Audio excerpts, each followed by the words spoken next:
In the late 1970s and early 1980s, the city of Milwaukee, Wisconsin, became the center of one of the most disturbing criminal cases in American history. Behind the walls of an ordinary apartment building, a series of unimaginable crimes were taking place. Crimes that would shock the world and forever change how society understood the mind of a serial killer. He was quiet, reserved, and often described as socially awkward. He worked regular jobs, lived alone, and avoided drawing attention to himself. But beneath that quiet exterior was a deeply troubled individual struggling with dark and dangerous impulses.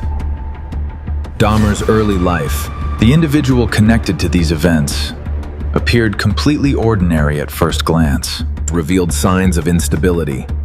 Born in 1960, he experienced a difficult childhood marked by isolation and emotional detachment. He showed unusual behavior at a young age, including a fascination with dead animals. As he grew older, these tendencies intensified, evolving into something far more dangerous.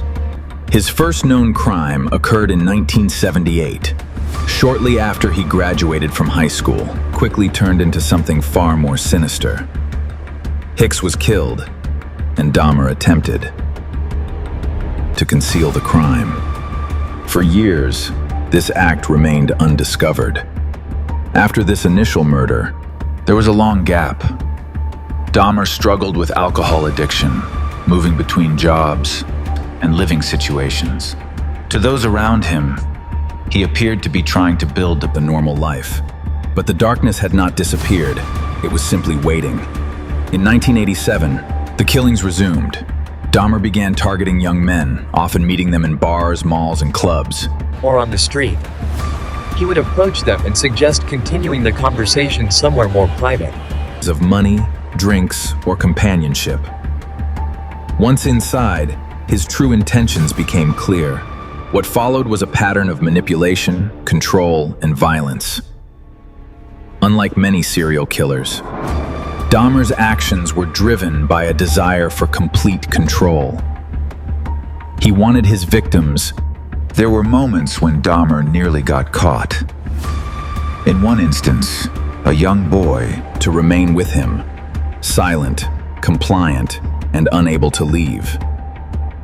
This disturbing motive led him to commit acts that went far beyond murder, shocking even experienced investigators when the truth was finally revealed. As the number of victims increased, so did the risk. Managed to escape and reach the police. However, due to a series of misunderstandings and failures, the situation was dismissed, and the boy was returned to Dahmer's apartment. This moment would later be seen as one of the most tragic missed opportunities in the case. Dahmer continued his crimes, becoming increasingly reckless. His apartment became the center of his activities, a place where evidence accumulated over time, hidden behind closed doors. Around that time, everything changed. One individual managed to get away From Dahmer's apartment and flagged down police officers. He was visibly shaken and reported that something was wrong. When officers entered the apartment, they initially saw nothing unusual. But as they began to search, they discovered evidence that would reveal the full extent of Dahmer's crimes. Inside the apartment were photographs, personal belongings of victims, along with several items that raised serious concerns. He was taken into custody immediately. During questioning, he openly spoke in detail about multiple incidents. His calm and matter-of-fact tone shocked investigators.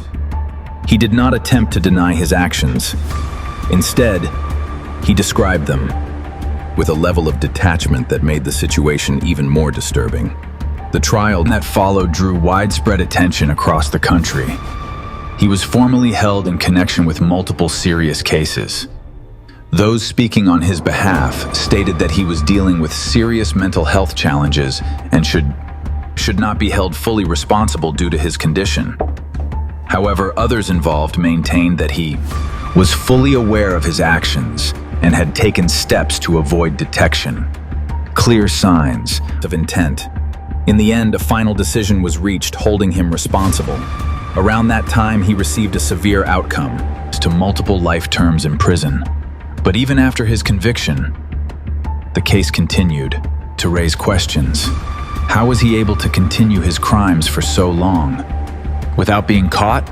Were there missed warning signs? Could the outcome have been different if earlier incidents had been taken more seriously? The Dahmer case led to widespread discussions. Understanding law enforcement procedures is vital for community awareness. We must recognize the warning signs and stay vigilant. It also highlighted how easily someone could hide behind a facade of normalcy. While committing horrific acts in private. In 1994, Dahmer was killed in prison by another inmate, bringing an end to his life, but not to the impact of his crimes. Even today, this case continues to be closely examined and widely discussed.